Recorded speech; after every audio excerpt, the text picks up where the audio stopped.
Welcome to Reddit War Room Podcast, and welcome to the deep dive. We take your sources could be research, news articles, or like today, a really compelling personal story shared online, and we help you unpack what's really going on. That's right.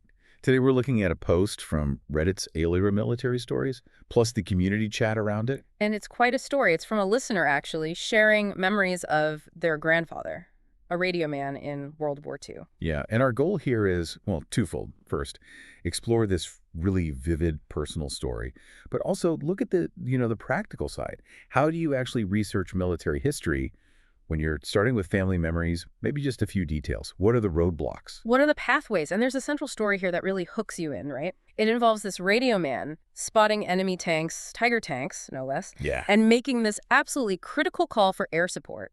Sounds like something out of a movie, almost. It really does. Yeah. And it highlights just how vital communication was, but through this very personal lens of, a grandchild remembering their grandpa. The post gives us some specific details, too, which are great starting points for digging deeper. Okay, let's dive into that story first, then. It's a grandchild talking with their grandpa, who served in the infantry World War II. His specific role was radio man. And they share some really key details. He was part of the 84th Infantry Division, specifically the 335th Regiment, Company D. 84th Division, 335th Regiment, Company D. Those sound specific. Important. It's absolutely crucial. Think of them like coordinates on a historical map.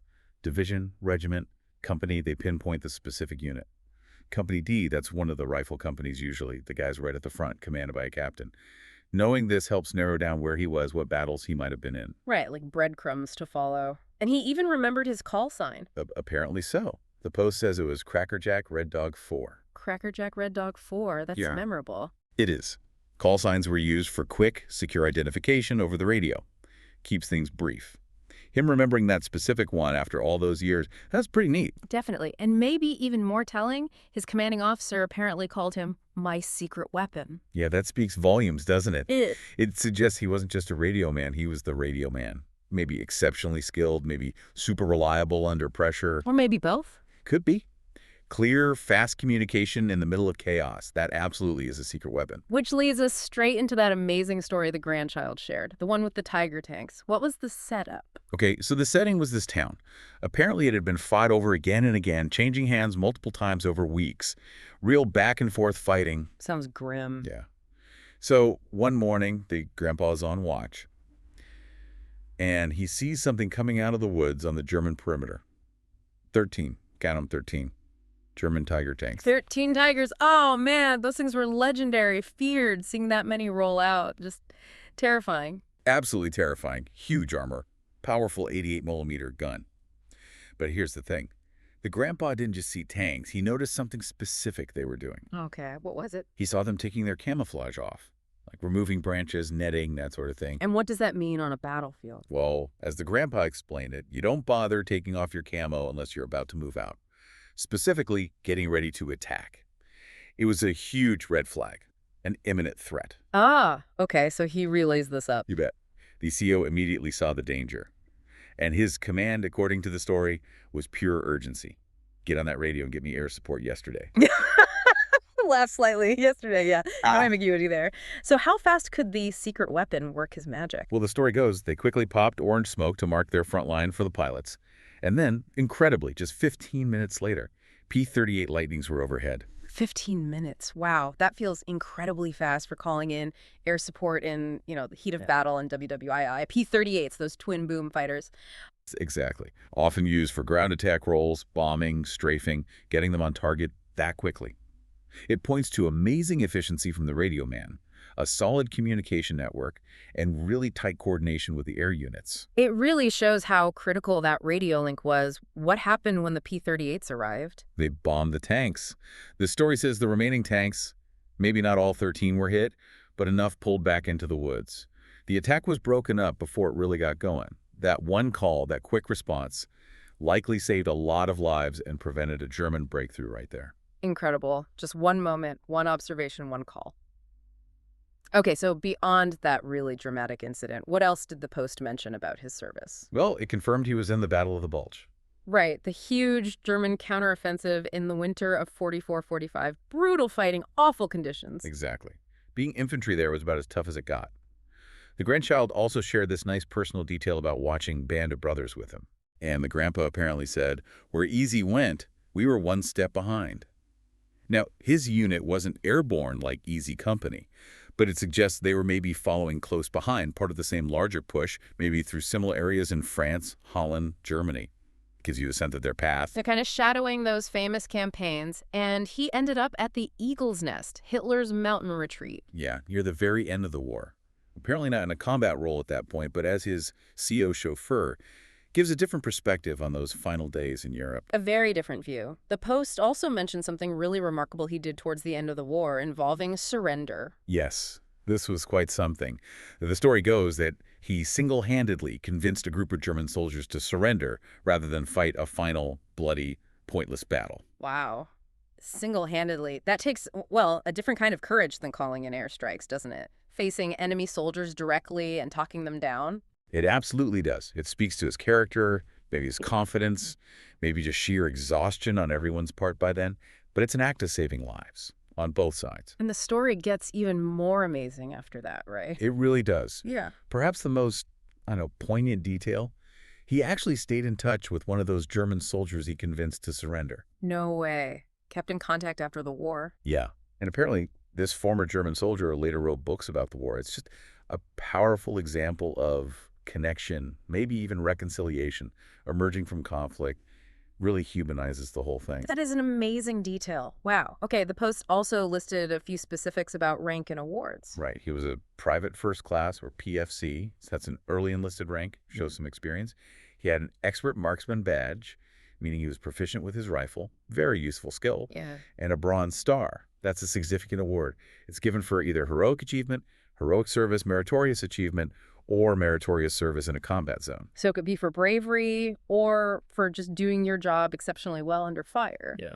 Exactly.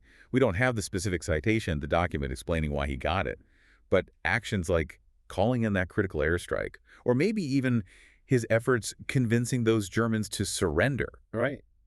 Those could certainly merit a Bronze Star. It all adds up to a picture of someone who really made a difference. So the grandchild is trying to find out more now, right?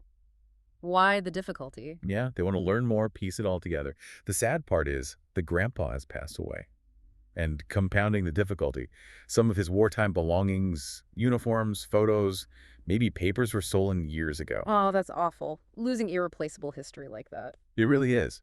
And that loss is why they turned to the Reddit community, asking for help, for ideas on where to even start looking for information. Which is super relatable for anyone interested in family history, especially military service. It leads us right into the next part. What can you do when you have these memories? Maybe a few names and numbers, but maybe not much else. What did the Reddit folks suggest? Well, the number one suggestion, the first place everyone points to, is trying to get the veterans' official service records. Okay, makes sense. Where do you get those? The official source is the National Archives, specifically the National Personnel Records Center, or NPRC, in St. Louis. A commenter provided the right starting point, USA.gov military records. That's the portal to request them. These records can contain a wealth of enlistment details, units, dates, awards, discharge papers. Sounds perfect. Request the file, get the story. Simple. Well. Yeah. Here's where we hit a really big potential roadblock, a major one, and several commenters immediately flagged this, the NPRC fire. Right, the 1973 fire. I've heard about that. It was bad, wasn't it? Devastatingly bad for historical records. July 12, 1973. A massive fire destroyed an estimated 16 to 18 million official military personnel records. 16 to 18 million. Yes. It primarily affected Army personnel discharged November 1912 to January 1960, and Air Force personnel discharged September 1947 to January 1964. So a huge percentage of World War II Army and Army Air Forces records just gone, burned up. So for anyone listening, if you're researching a family member from that era, especially Army or Air Force, you need to know this. Absolutely. You should still request the records. Sometimes they can reconstruct partial files from other sources like medical records or pay vouchers. Sometimes auxiliary files survived. But you have to be prepared for the possibility that the main personnel file might simply not exist anymore because of that fire. Which makes those stolen personal items even more tragic. They might have been the only surviving record in some ways. Precisely. It really underscores the immense value of family stories, photos, letters, diaries, anything saved. They might literally be all that's left. Wow. Okay, so requesting records is step one, but manage expectations because of the fire. What other research paths did the community suggest? A really important one is digging into the unit's history. We know the division, regiment, Company 84th Division, 335th Regiment, Company D. Right. A commenter linked the Wikipedia page for the 84th Division, which is a decent starting point. You can research where that unit trained, where it deployed, the battles it fought in, like the Battle of the Bulge, which we know he was in. Understanding the unit's journey provides context for the individual soldier's experience. So even if you don't find Grandpa Joe mentioned by name in the official history of the 335th. Exactly. But if you know the 335th was attacking Hill 400 on a certain date, you know that's likely where he was and what he was going through. It paints the bigger picture around his personal stories. Makes sense. Place the individual story in the unit's context. What other resources came up? Institutions like the National WWII Museum in New Orleans were mentioned, and also veterans organizations, specifically the VFW Veterans of Foreign Wars. How can a museum help? Do they have individual records? Not usually individual personnel files, no, but they have massive archives, unit histories, maps, photographs, oral histories from veterans, collections of artifacts. Their historians and archivists are experts. They might be able to point you to resources specifically about the 84th Division or battles they were in. They're a fantastic resource. Okay, and the VFW, how might they help? Well, a couple of ways, as a commentator suggested. If the veteran happened to be a member, his old post might have some records or information or maybe no other members who served with him. It's a long shot, but possible. Mm. More broadly, VFW toasts are community hubs. You might find local historians there or people knowledgeable about researching military history who can offer guidance or point you towards, say, local archives or regimental associations. So it sounds like a multi-pronged approach is needed. Official records first, knowing the fire risk, then unit history research, then leveraging museums and maybe veteran networks. Exactly. It takes persistence. You have to cast a wide net, especially when dealing with potential gaps in the official record. Look beyond just the military files. This whole story and the quest to learn more really connects the dots, doesn't it? That secret weapon nickname, the Tiger Tank story, they vividly show how crucial a specialized role like Radioman could be. Absolutely. He wasn't just passing messages, he was the critical link, enabling decisive action, like that airstrike. In those moments, the entire battle could hinge on his speed and accuracy. His role was fundamental. And the Bronze Star makes sense in that context. It's official recognition of that kind of vital contribution in combat. Yes, whether for a specific act of valor or for consistently excellent service under fire, it validates the importance of his role reflected in those family stories. And it goes beyond the battlefield, too. The post touches on loss, obviously, with the grandpa's passing and the stolen items, but also connection-watching band of brothers together. And that incredible story of staying in touch with the surrendered German soldier. That adds such a profound human dimension. It reminds us war is fought by individuals, and even across enemy lines, humanity can find a way. It really does. And bringing this back around to you, our listeners, this deep dive, it's not just about this one radio man's incredible story, though it is that. Right. It's about understanding how individual actions, sometimes in roles we don't always think about, directly shaped events. It's appreciating the specialized skills involved.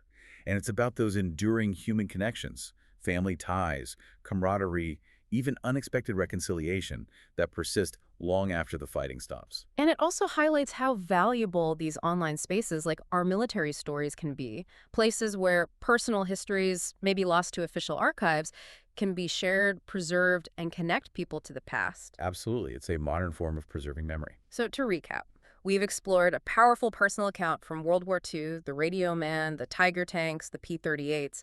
We've looked at the practical side of researching military history, the resources available, but also the significant challenges like the NPRC fire. And we've touched on the layers of human experience wrapped up in it all, from battlefield tension to post-war understanding. It shows how a memory shared online can illuminate both a soldier's vital role and the journey of historical discovery itself. Which leads us to a final thought for you.